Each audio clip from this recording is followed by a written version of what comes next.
This is Gresh from the I Am CEO podcast and CBNation.co and Blue 16 Media, your choice for all your web design, SEO, and digital marketing needs. You're now watching the CB Nation TV rundown for the week of September 23rd, 2018. This is the last rundown for the end of the year.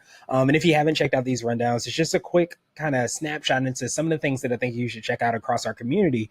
This is going to be a little bit of a different one because what I'm going to show you is like some of the posts that I recommend you kind of looking at and seeing so you can see exactly why. But the very first thing I want you to check out is we had 26 entrepreneurs explaining their favorite CEO hack that they use to be effective and efficient.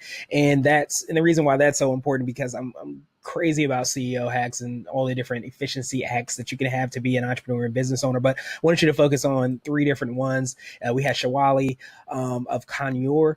And I'm sorry if I mispronounced that, but basically she focused on three different hacks, three different ways that you can kind of leverage your business and you can be more effective and efficient. Simply as asking why. She also has a Zen kit and a bullet journal that she also focuses on. And then the last thing she has is exercise, which is something that I definitely use on a regular everyday basis just to kind of clear my mind and get away from the hustle and bustle of running a business most of the time.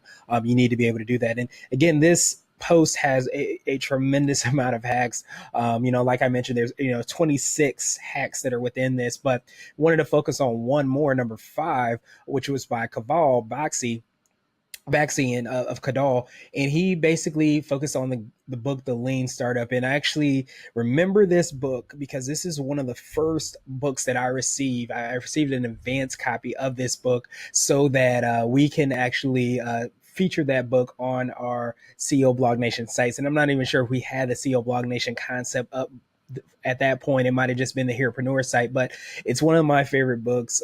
Anytime I hear somebody talk about the MVP and how to kind of scale out the business, it flies in the face of exactly how you look at business and how you look at how you're supposed to grow business, because you automatically think you have everything built from day one and then you grow it out from there. But again, like I mentioned, there's a tremendous amount of hacks that are on this book. Deborah Sweeney also had a phenomenal one, talking about Post-it notes. So again, lots of great CEO hacks that you want to check out. Again, there's over 26 of them, but be sure to check that out over on CEO. And the next thing I want you to check out is we had a email interview with an entrepreneur and business owner who has a niche business where it's actually Billard bars.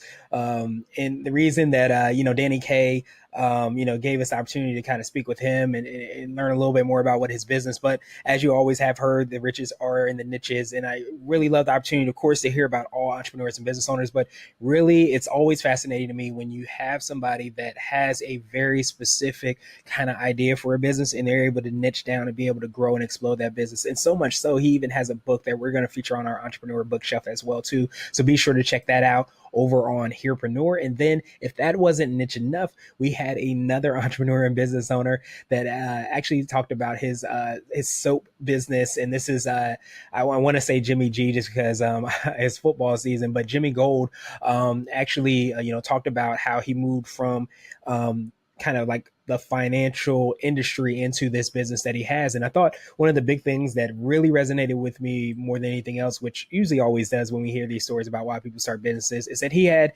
these very specific reasons why he decided to start his business. So definitely be sure to check that out. But when he understood that it was at the intersection of these three specific things, he decided to leave the investment world and decide to, continue with his idea of growing his business, Soap Scandal.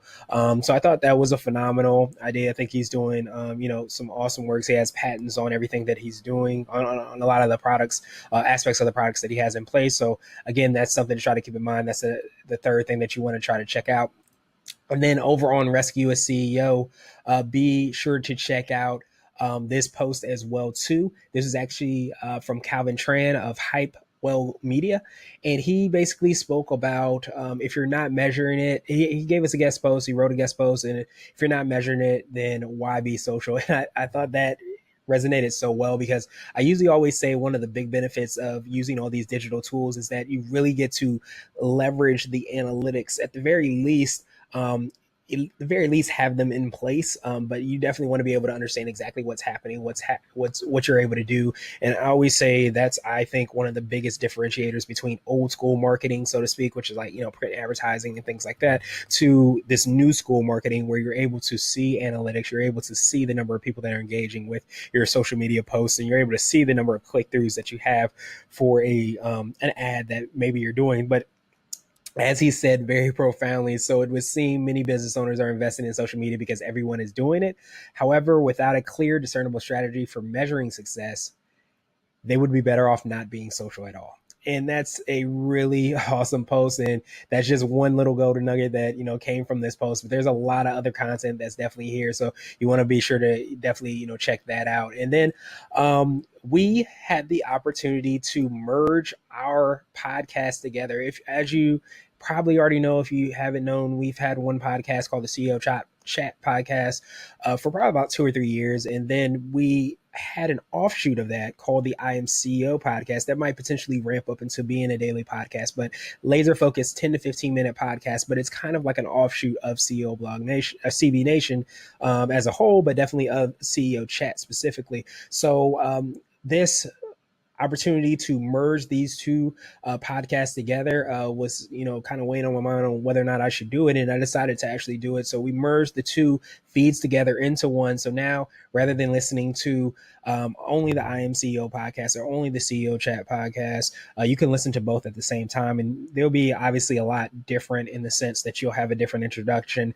And you'll also, of course, have the time of the podcast to kind of understand exactly what's short or what's long. But again, we're merging those two podcasts into one. You'll see it's branded as CEO Podcast, and you'll see when you go throughout all our CEO Blog Nation sites, you'll be able to see like the feed directly at the top on most of our sites. So you'll be able to check that out as well too. And also, little sneak peek. You might also see many of the videos that we start to post on CB Nation TV also within that feed as well. So pay attention to that. Stay tuned to that. But again, these two feeds into one now, 2 for 1 special, as I like to say. And what I wanted to do was, this was probably the first week where we had them both together, and we had a phenomenal a bunch of podcasts that went live this week, specifically 5 of them. I know I didn't want to give you too many links on all the different things that you should check out, but again, you definitely want to check out, we had 2 badasses, so to speak, in Sydney Axelrod, and all she's doing to help out the young professionals that are, trying to develop themselves and to become better. Had a really value packed podcast with her. Check out that. It's number 74. Number 73, we also had another phenomenal podcast where we had Sean Douglas of the Success Corps, and he basically is an international radio host. He gave some phenomenal CEO hacks and nuggets, things that I haven't heard people mention throughout these interviews, but saying yes and figuring out, understanding to play bigger and how to create your own category so that you can dominate.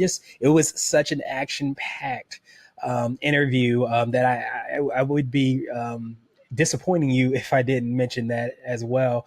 And of course, number 72, we had Deborah Agostoni of Aurora Skincare, and another action-packed podcast, largely because of her story. And she basically is trying to change the paradigm of what it means to have a nonprofit, what it means to help out somebody. So rather than, giving somebody money, giving somebody, revenue, she's actually created a product line by supporting that product line, you are helping to employ people that are victims of trafficking, and empower them. I shouldn't necessarily say victims, but people that have gone through some type of trafficking, and they've survived that. She's given a way for them to be empowered so that they're able to kind of take care of themselves and be empowered as a whole. So definitely she provided a lot of great information, but I thought her story was probably the strongest one that we had in a while, not just because of everything that she's doing, but just the fact that, bringing to light something that's happening and how she's trying to combat that, which is definitely everything that, an entrepreneur and business owner would do. So number 71 had Paige, and she basically, touched on, why she founded Mavens and Moguls. I thought probably definitely one of the biggest things that she mentioned during the podcast was how 9/11 affected her as a marketer. And you don't really hear that usually, behind the scenes information about, certain, disasters that happen or tragedies that happen and how they impact the business world. And you hear about it a little bit, but that's been quote unquote so long ago that you sometimes forget it. I wasn't actually in business. I remember I was actually sitting in one of my classes in high school. I was a freshman in high school, and never even thinking about business and how to build a business. But somebody like Paige, who was running her marketing, global marketing business, she was able to kind of touch on exactly like how that impacted her. And that just kind of came about. It wasn't a question or anything, but she definitely, just touched on that. So make sure, to check out that. And that's number 71. And then last but not least, the last one that I had for this, week is I had a another incredible podcast. This is number 70, where we had another badass Sandra Possing that talked about how she basically helps people to become badasses, so to speak. So I thought that that's important because how she defined it is that there's people with ideas, there's people that want to do certain things, and she helps people to basically unleash that within themselves. So not necessarily saying that she's not a badass, but she also helps empower people to be that, to be their authentic selves, to be and go after their passions and whatever it is that they're looking for. So again, like I said, I'd be crazy if I didn't touch on all 5 of these super quick as we started to merge these brands together. And these podcasts together, I wanted to make sure to bring that to light. And last but not least, we had and brought back our 2-minute drill. We haven't had one in a while. I see it all the time on Instagram where people are using links and putting links in different places on Instagram. There's really only one place you can do that. So if you want to really know like how you can leverage that one place you put a link, you can create a landing page as we've done on all our social media sites, but you can also use a platform like Linktree. And this 2-minute drill in about 2 minutes or so. I think this one's a little over 2 minutes, a little under 3 minutes, I should say. So, but again, super quick to show you exactly how you can leverage all these links on Instagram and all these social media sites so that you can be more effective. But as always, that's it. This is the end of the quarter number 3. I'll be back in quarter number 4 to get rocking and rolling with the same great content so you can hear about all the awesome things we have going on our sites.